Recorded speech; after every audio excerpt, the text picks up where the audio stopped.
ठीक है। तो टुडे हम क्या देखेंगे, स्ट्रक्चर ऑफ वायरस। ये सब तो इंट्रोडक्शन था कि वायरस क्या होते हैं, कैसे होते हैं। तो what is the structure of virus. ठीक, तो वायरस का आपने देखा था स्ट्रक्चर में मेनली 2 पार्ट्स रहते हैं। कौन कौन से 2 पार्ट्स रहते हैं, कौन कौन से 2 पार्ट्स रहते हैं? मैम एक न्यूक्लिक एसिड और एक प्रोटीन। न्यूक्लिक एसिड और प्रोटीन कोड। प्रोटीन कोड, है ना। तो ये 2 पार्ट से ही मेनली वायरस बना हुआ रहता है। एक पहला न्यूक्लिक एसिड और दूसरा प्रोटीन, है ना। इसके अलावा आपने विरियन सुना होगा और प्रियन सुना होगा, है ना। ये 2 अलग टर्म्स हैं, VRION विरियन और एक है प्रियन PRION, है ना। तो ये ऐसे, ये भी क्या होते हैं, वायरस जैसे पार्टिकल्स होते हैं, पर विरियन में बस खाली न्यूक्लिक एसिड होता है ना, और उसके ऊपर प्रोटीन कोट नहीं होता है विरियन में, ठीक है। और जो प्रियॉन्स होते हैं उनमें न्यूक्लिक मटेरियल नहीं रहता है, सिर्फ प्रोटीन कोट रहता है, ठीक है। तो ये भी वायरस जैसे ही सिमिलर मॉलिक्यूल्स और सिमिलर माइक्रो ऑर्गेनिजम्स के आप उनको कह सकते हो कि दे आर वायरस, वायरस जैसे पार्टिकल्स होते हैं, ठीक है। They are also non living, but क्या होता है इनमें इन्फेक्टेड, दूसरों को इन्फेक्ट करने की पावर होती है। जैसे न्यूक्लिक एसिड है तो न्यूक्लिक एसिड के बिहाफ में वो किसी चीज से जाके, किसी मॉलिक्यूल, किसी भी माइक्रो ऑर्गेनिजम्स के सेल्स में जाके उसको इन्फेक्ट कर सकता है। और अगर प्रियॉन्स है, प्रियॉन्स में काफी प्रोटीन्स बस होता है, तो प्रोटीन्स है उसमें न्यूक्लिक एसिड नहीं है, तो वो किस तरीके से दूसरे मॉलिक्यूल्स है उनको इन्फेक्ट कर सकता है। तो उसमें क्या होता है कि प्रियॉन्स में जो प्रोटीन्स होते हैं वो होस्ट के प्रोटीन्स को चेंज कर सकते हैं प्रियॉन्स, ठीक है। तो उनमें ये कैपेबिलिटी होती है। उसमें न्यूक्लिक एसिड नहीं होता, पर they can change the host protein to the prion molecule, है ना। जो प्रियॉन जैसा ही प्रोटीन को वो दूसरे होस्ट प्रोटीन्स को कन्वर्ट कर देते हैं, तो वो भी प्रियॉन बन जाता है। प्रियॉन आर इन्फेक्शियस, मतलब वो इन्फेक्ट और डिसीज प्रोड्यूस करते हैं। काफी एनिमल्स में इसके ऊपर रिसर्च हुआ है कि डिफरेंट डिसीज हुई है ड्यू टू प्रियॉन्स, ठीक है। तो इस तरीके से वायरस जैसे पार्टिकल्स होते हैं। आज हमको क्या पढ़ना है, structure of virus.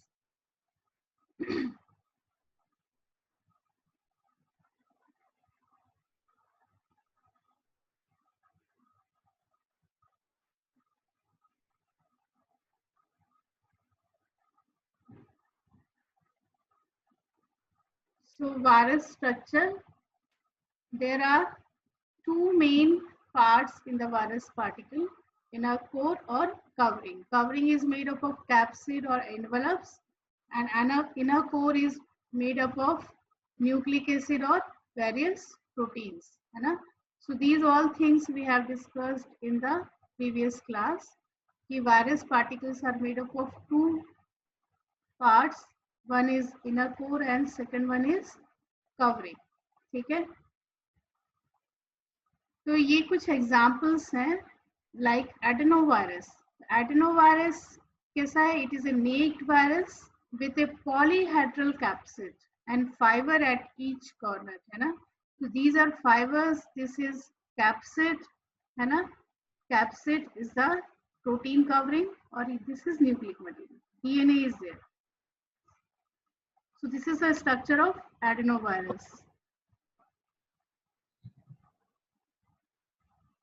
Influenza virus, यहाँ you can see that यहाँ पे न्यूक्लिक एसिड है, आउटसाइड कैप्सिड प्रोटीन कवरिंग है, फिर ऊपर आपका एनवेलप है, एनवेलप के ऊपर स्पाइक्स है, ठीक है. तो this is a normal virion structure.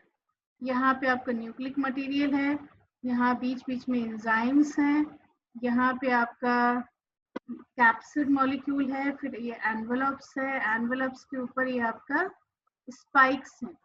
तो जो ये कैप्सिड है, capsid is made up of number of protein units, है ना. प्रोटीन यूनिट्स को हम क्या कहेंगे, if there are more number of protein units then we can call it as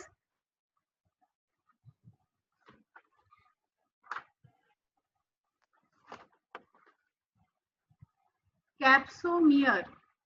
Okay, so more number of protein units are there present on the capsid. They are called as capsomeres. ठीक है, capsomere कहलाते हैं ये. ठीक, और जो envelope है, envelope is also made up of proteins, but sometimes glycoproteins are present over the envelope. Glycoproteins जो ऊपर एनवेलप्स के ऊपर प्रेजेंट हैं उनको हम क्या कहते हैं? स्पाइक्स. दीज आर स्पाइक्स, है ना. और ये जो स्पाइक्स हैं इनको हम पेप्लोमर्स भी कहते हैं. पेप्लोमर्स. ओके, तो पेप्लोमर्स और ये जो कैप्सिड है, कैप्सिड के ऊपर जो प्रोटीन्स प्रेजेंट हैं उनको हम कहते हैं कैप्सोमियर्स. और यहाँ पे जो स्पाइक्स प्रेजेंट हैं they are called as peplomers. ठीक है, तो ये सारी चीजें आपकी बुक्स में लिखी हुई है कि what are peplomers and what are capsomeres. ठीक है, और न्यूक्लिक एसिड प्लस कैप्सिड को मिला के हम क्या कह सकते हैं? न्यूक्लियोकैप्सिड. तो इस तरीके से वायरस का स्ट्रक्चर होता है. अब आपको देखना है कि अलग अलग टाइप के वायरस की किस तरीके से सिमेट्री है, हाउ दे आर अरेंज्ड, किस किस वायरस में किस तरीके से capsid is arranged, nucleic acid is of which type, और how envelopes are there. If the virus having envelope, then they are called as enveloped virus, है ना. If virus have if they does not have an envelope, then they are called as non-enveloped. So there are two types of viruses: naked virus or non-enveloped viruses or enveloped virus. ठीक है, so these are the different structure of virus. This is bacteriophage, this is helical virus, and this is round symmetrical virus. So we will discuss the different types and shapes of viruses. First one is helical. Helical means they are composed of single types of capsomeres, means they have single type of protein subunits. Number of proteins are arranged in the form of spiral. They are arranged spirally, so to form a rod type of structure. So they are rod like, है ना. so ये लंबे होते हैं, rod like होते हैं. और rod like में जो प्रोटीन का जो सब यूनिट्स हैं वो किस तरीके से अरेंज रहती हैं? वन बाय वन अरेंज रहती हैं, पर they form A spiral helical structure around a central axis. This is central axis which is composed of RNA. RNA के आसपास ये इस तरीके से हेलिकल फॉर्म में अरेंज रहते हैं. ठीक है, तो पूरा जो स्ट्रक्चर आप देखोगे इट इज रॉड शेप और फिलामेंटस. ठीक है, they are long and very flexible. और इसका जो एग्जाम्पल है it is tobacco mosaic virus. Tobacco mosaic virus जो टोबैको लीव्स को अफेक्ट करता है, it is of tobacco mosaic virus. It is in helical shape. Okay, next is polyhedral, means some virus have a cubical symmetry. Cubicle, they form in the shape of cubicles. Okay, so polyhedral means they has many sides. These viruses have many sides, and mostly the polyhedral capsids have 20 sides. If we count the sides of this virus, then the count will be 20, है ना. तो अगर हम count करेंगे तो ये 20 आएगा आपको, अगर आप इस तरीके से काउंट करोगे. और कॉर्नर्स 12 कॉर्नर्स आएंगे. दीज आर द कॉर्नर्स, है ना, कॉर्नर्स. और ये जो प्रोटीन सब यूनिट्स हैं उनको हम क्या क्या कहेंगे? कैप्सोमियर. अंदर न्यूक्लिक एसिड प्रेजेंट है और पूरा जो कैप्सोमियर को हम क्या कहते हैं? कैप्सिड कहते हैं. तो इस तरीके से they are mostly in two types of symmetry. Pentagonal capsomeres is also there, and hexagonal capsomeres are also there, है ना. So the pentagonal capsomeres are called as pentones and hexagonal capsomeres are called as hexones. इस तरीके से different types के polyhedral symmetry वाले viruses होते हैं जिनके अंदर 20 साइड्स और 12 कॉर्नर्स और 30 एजेस होते हैं. We count these edges, then there would be 30 edges. Okay? तो इस तरीके से पॉलीहेड्रल वायरसेस होते हैं. इनके अंदर आपका, अगर आप इसका एग्जाम्पल लो, इसके अंदर आते हैं रोटा वायरसेस. फिर तीसरे टाइप का जो स्ट्रक्चर है that is complex. Means it would be a mixture of helical or isohedral symmetry type of viruses, or they are neither purely helical or neither purely isohedral or polyhedral type of viruses. They are mixture of polyhedral and helical viruses. ठीक है, तो यहाँ पे it is example of mixture of polyhedral. ये आपने अभी देखा कि पॉलीहेड्रल शेप है और it is A helical shape virus. तो इस तरीके से दो टाइप के शेप्स को अगर हम मिक्स करेंगे तो it would be a complex symmetry. और इसके अंदर आता है बैक्टीरियोफेजेस, है ना.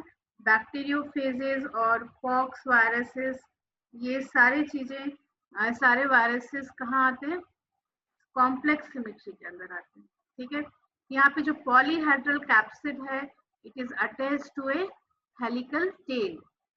ठीक है, आप अगर इसका पूरा स्ट्रक्चर देखोगे, इट इज हेड, यहाँ पे नेक पोर्शन, कॉलर कहते हैं, कभी नेक कहते हैं, neck and collar, collar is there, यहाँ पे helical sheet is there and these are the tails, है ना. और यहाँ पे पिन्स. इस तरीके से हेक्सागोनल वायरसेस होते हैं. बैक्टीरियोफेज और पॉक्स वायरस इसके अंदर आते हैं. फ्लू वायरस भी आप देख सकते हो कि इसमें ये इनका जो एनवलप्ड है, दे आर एनवलप्ड वायरसेस और इनके ऊपर स्पाइक्स रहते हैं. ठीक है, स्पाइक्स और peplomers are there.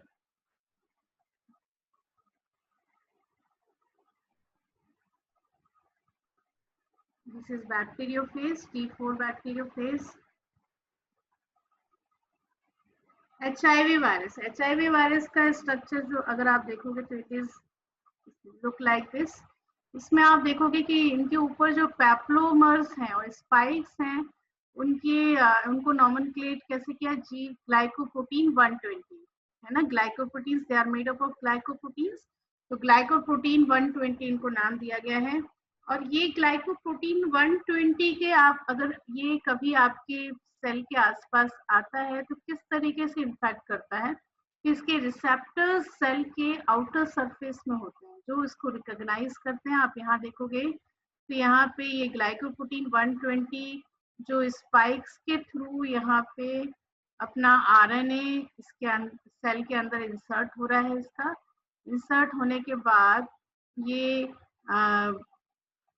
RNA is with the help of reverse transcriptase DNA में कन्वर्ट हो रहा है. DNA न्यूक्लियस के साथ इंटीग्रेट, जो उसका होस्ट का DNA है उसके साथ इंटीग्रेट हो रहा है. इंटीग्रेट होने के बाद ये जीनोमिक RNA प्रोड्यूस कर रहा है, क्योंकि DNA से आप RNA बनता है.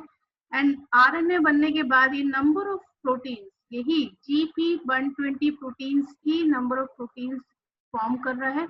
और एक और नया वायरस, है ना, उसके अंदर से फॉर्म होते हुए इस सेल के बाहर रिलीज हो रहा है. तो इस तरीके से ये वायरस होस्ट के जीनोम के साथ मल्टीप्लाई होके नंबर ऑफ होस्ट मतलब वायरस पार्टिकल्स बनाते हैं और रिलीज हो जाते हैं और दूसरे सेल्स को इन्फेक्ट करते हैं. तो इस तरीके से HIV वायरस का ये मैकेनिज्म ऑफ एक्शन था कि किस तरीके से वो सेल के अंदर जाके होस्ट के पार्टिकल्स को और DNA को रेप्लिकेट करते हैं और रेप्लिकेट करने के बाद खुद के DNA में कन्वर्ट होते हुए नया एक वायरस पार्टिकल बनाते हैं. ये एक और डायग्राम है जिसमें डिफरेंट स्ट्रक्चर्स बता रहे हैं. पॉलीहेड्रल इस तरीके से दिखता है, हेलिकल ऐसा है, और बाइनल इस तरीके से. These are other examples. Paramyxoviridae virus, Rhabdoviridae virus, Deoviridae virus, ऑर्थोमाइक्सोवायरिडे, बर्नीवायरिडे, फ्लोरोफाइलोवायरिडे, ठीक है। तो ये सब डिफरेंट टाइप्स के वायरसेस होते हैं।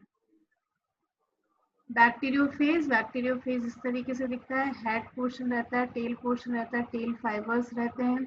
इसको और अगर आप डिटेल्स में देखोगे तो जो बैक्टीरियोफेज है इसमें जो पूरा पॉलीहेड्रल शेप है, ये बिल्कुल टाइटली पैक्ड डीएनए इसके अंदर बिल्कुल टाइटली पैक्ड रहता है और near about 20 types of proteins are present on this head portion of this bacteriophage. इसके बाद नेक पोर्शन आता है। नेक पोर्शन के अंदर 5 प्रोटीन्स होते हैं। फिर उसके बाद अगर आप टेल पोर्शन देखोगे तो टेल पोर्शंस में भी नंबर ऑफ प्रोटीन्स होते हैं और ये जो टेल पोर्शन में ही एक्चुअली रिसेप्टर्स होते हैं जिनको बैक्टीरियल सेल्स इसके थ्रू इनको पहचान पाता है कि ये वायरसेस है और ये टेल पोर्शन के थ्रू ही बैक्टीरिया से अटैच हो पाते हैं। यहाँ पे डिफरेंट एंड प्लेट्स और टेल फाइबर्स होते हैं। टेल फाइबर्स जो कि अटैचमेंट के काम आते हैं किसी बैक्टीरिया से। एंड प्लेट होती है, एंड प्लेट के अंदर डिफरेंट लाइसोजाइम एक्टिविटी होती है जिसके कारण लाइसोजाइम्स के थ्रू वो जो बेस डिफरेंट जो बैक्टीरिया का सेल वॉल है उसको वो लाइज कर पाते हैं और फिर through a pin they can release the DNA into the bacterial cells। तो इस तरीके से बैक्टीरियोफेज का बैक्टीरियोफेज नाम क्यों दिया गया है? क्योंकि they can infect the bacterial cells easily. Okay, so virus infection आप सबको पता है कि virus must infect living cell in order to grow और रिप्रोड्यूस। खुद को ग्रो करने के लिए उसको लिविंग सेल्स के अंदर इन्फेक्ट करना पड़ता है और वो एक बार अगर लिविंग सेल्स के अंदर चले जाते हैं तो they can take the advantage of host respiration. Host की पूरा जितना भी CO2 O2 सारी चीजें वो रेस्पिरेशन के थ्रू जितने भी प्रोडक्ट्स हैं दे कैन एक्वायर न्यूट्रिशंस को एक्वायर कर लेते हैं। Other functions that occur in the living things they can change the living functions, है ना। So virus are considered to be a parasites. अगर वायरस किसी लिविंग मॉलिक्यूल्स के अंदर जाते हैं तो they have a different steps of lytic cycle. पहले वो अटैचमेंट करते हैं, फिर एंट्री करते हैं, फिर रेप्लिकेशन करते हैं, फिर अपना पूरा वायरस के पार्टिकल्स को असेंबल करते हैं और एक बार पूरा वायरस पार्टिकल फॉर्म हो गया तो they can release from that host particle और this process is called as lysis. Lysis के दौरान वो रिलीज हो जाते हैं और एक और साइकिल होती है जिसमें lysogenic virus can replicate inside the host particle in 2 ways। One is lytic cycle and another one is lysogenic cycle. तो 2 मेथड के थ्रू वो रेप्लिकेट करते हैं, वन इज लाइटिक साइकिल और दूसरा लाइसोजेनिक साइकिल। तो लाइटिक साइकिल में क्या होता है, virus enters the cell, replicates itself 100 of times, है ना, and then burst out of the cell and destroying it. यहाँ पे लाइटिक साइकिल में वायरस पहले किसी सेल के अंदर जाता है, अपने आप को नंबर ऑफ टाइम्स रेप्लिकेट करता है, अपना होस्ट पार्टिकल से सारा मशीनरी लेके अपने खुद का पूरा स्ट्रक्चर फॉर्म करता है। उसको जो भी प्रोटीन्स चाहिए, जो भी न्यूक्लिक एसिड, जितनी भी सारी चीजें चाहिए वो सारी चीजें होस्ट पार्टिकल से लेके अपने आप को फॉर्म करता है और वहां से उस सेल को बर्स्ट करके रिलीज हो जाता है। लाइसोजेनिक साइकिल में वायरस डीएनए जो है वो होस्ट के डीएनए के साथ इंटीग्रेट हो जाता है, मिल जाता है। मिल जाने के बाद जैसे ही होस्ट पार्टिकल रेप्लिकेट होता है वैसे ही वायरस का पार्टिकल भी रेप्लिकेट होता रहता है ना। नंबर ऑफ सेल्स डिवाइड होते हैं तो उसमें वायरस का डीएनए आ जाता है और जैसे इन्वायरमेंटल फेवर्स करता है या इन्वायरमेंटल चेंज होता है तो वो लाइटिक साइकिल के थ्रू वहां से रिलीज हो जाता है। तो इस तरीके से लाइसोजेनिक साइकिल और लाइटिक साइकिल 2 तरीके से वायरस मल्टीप्लाई करते हैं होस्ट पार्टिकल्स के अंदर। ओके, तो लाइटिक साइकिल आपने देखा, ये लाइटिक साइकिल को बताया कि किस तरीके से लाइटिक साइकिल में पहले एब्जॉर्प्शन हो रहा है, virus particle bacteriophage cell wall के ऊपर जाके अटैच हुआ है थ्रू ए टेल पोर्शन से वो अपना डीएनए रिलीज कर देगा। डीएनए रिलीज होने के बाद it will be replicate inside the host particle. Replicate होगा अपना सारा डीएनए, जो वायरस डीएनए है वो रेप्लिकेट होके सारी मशीनरी यूज करेगा होस्ट पार्टिकल्स की, और होस्ट का खुद का डीएनए जो है वो स्टॉप, मतलब उसके जो भी फंक्शंस हैं वो स्टॉप हो जाएंगे, और जो वायरस के डीएनए है वो मल्टीप्लाई होता रहेगा। ठीक है, इसके बाद पूरा वो असेंबल होगा। असेंबल होने के बाद वो फाइनली रिलीज हो जाएगा लाइटिक साइकिल। ठीक है, लाइसोजेनिक साइकिल में वो होस्ट के वायरस होस्ट का डीएनए के साथ मल्टीप्लाई होता है, इंटीग्रेट होता है। जैसे ही होस्ट मल्टीप्लाई होता है तो वो भी मल्टीप्लाई होता है, मल्टीप्लाई होता चला जाता है, और अपने डिफरेंट, और जब भी उसको फेवरेबल या इन्वायरमेंट चेंज होता है तो वो अपने आप को लाइटिक साइकिल के थ्रू वहां से रिलीज हो जाता है। तो इस तरीके से लाइसोजेनिक साइकिल, आप यहाँ देखोगे ये लाइसोजेनिक साइकिल है और ये लाइटिक साइकिल है। लाइटिक साइकिल में वो सेल होस्ट के सेल को बर्स्ट करके दूसरे सेल्स को इन्फेक्ट करता है, और यहाँ पे लाइसोजेनिक में जैसे होस्ट के साथ वो इंटीग्रेटेड फॉर्म में रहता है, और जैसे ही होस्ट पार्टिकल मल्टीप्लाई होता है तो वो भी मल्टीप्लाई होता चला जाता है। तो इस तरीके से जो वायरस है वो टेल के थ्रू, है ना, ये डीएनए पार्टिकल्स को होस्ट मॉलिक्यूल्स के अंदर इंसर्ट करवाता है थ्रू टेल पोर्शन। इस तरीके से आप यहाँ देख रहे हो एक सेल मॉलिक्यूल है, उसके अंदर डिफरेंट वायरस मॉलिक्यूल्स यहाँ पे अटैच्ड है। ठीक है, so there can be number of mechanism by which a virus can enter into a host cells. ठीक है, एक तो ये through a tail portion they can insert the DNA into the host particle. Some engulfment methods are there by which virus particles are engulfed inside the bacterial cells or host cells, and after that they release their capsid molecule and nucleic acid material is integrated with the host cells. इस तरीके से number of mechanisms हैं जिसके through host particle, आप यहाँ पे देखेंगे plant cells हैं। प्लांट सेल्स के अंदर एक टाइनी रिप्स होती हैं सेल वॉल में, जिसके थ्रू, जैसे ये वायरस है तो वायरस टाइनी रिप्स के थ्रू प्लांट सेल्स के अंदर इंसर्ट हो चुका है। ठीक है, और फिर वो मल्टीप्लाई होता चला रहा है। कुछ वायरस इनगल्फमेंट मेथड जैसे एंडोसाइटोसिस के थ्रू जैसे ही सेल वॉल्स अटैच्ड होते हैं तो दे मर्ज और दे फॉर्म ए वेसिकल, और ये वेसिकल इनगल्फ हो जाती है, अंदर इनसाइड आ जाती है, और इनसाइड होने के बाद ये वायरस अंदर आ जाता है सेल। फ्यूजन मेथड के थ्रू और एंडोसाइटोसिस मेथड के थ्रू ये किसी सेल के अंदर आ जाते हैं। ठीक है, वायरॉइड्स और प्रियॉन्स के बारे में डिस्कशन कर चुके हैं। तो इस तरीके से आपको वायरस का स्ट्रक्चर और how they can insert inside the host cells आपको बताना है। ठीक है।